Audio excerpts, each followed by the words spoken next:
Hai kawan-kawan, Assalamualaikum. Hari ini kita nak buat kek pandan kukus ya. Kek pandan kukus, setengah cawan gula. Saya menggunakan cawan metrik ini ya. Setengah cawan gula, 1 cawan tepung, 3 biji telur, sedikit oblik,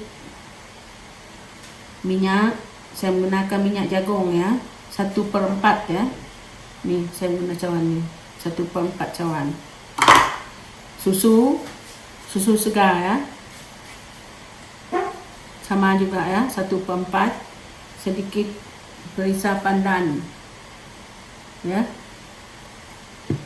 Dan kita nak buat, kita ketepikan tepung ni dulu.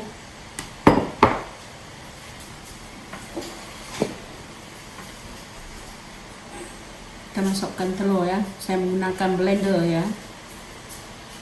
Masukkan telur 3 biji.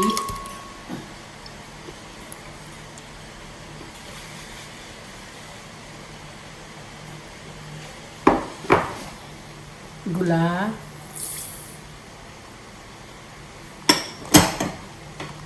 Susu.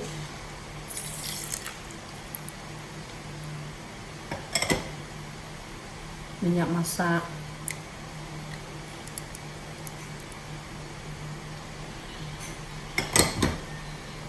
belik,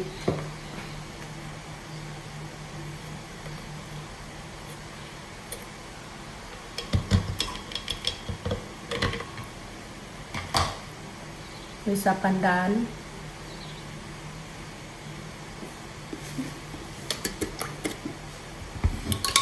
dia kita blend dia ya.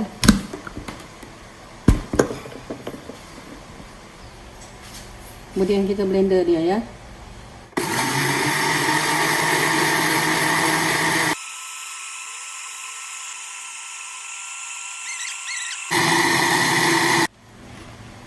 Blend sehingga gula dia larut ya. Kita tuang dia dalam mangkoknya.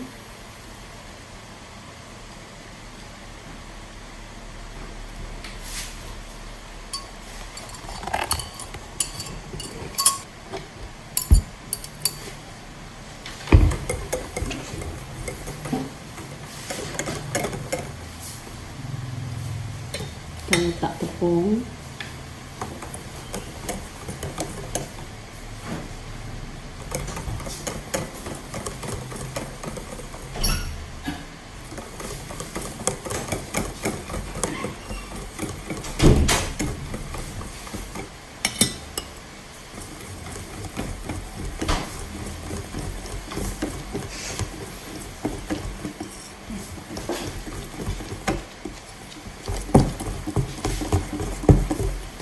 Kacau dia ya.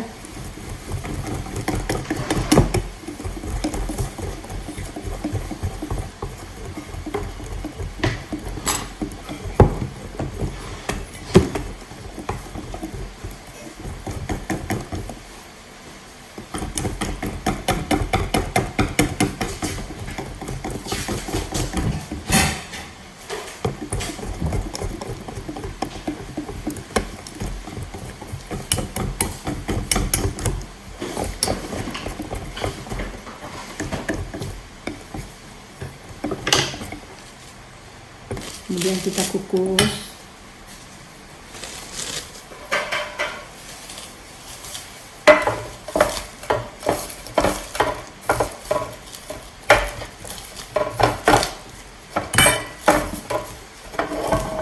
Kita letakkan plastiknya.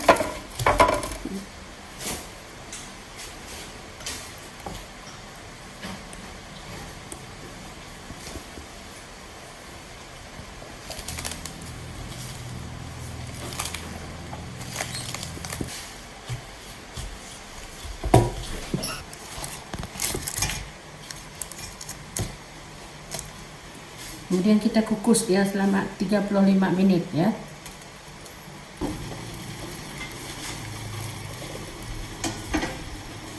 Kita menggunakan api sederhana besar ya.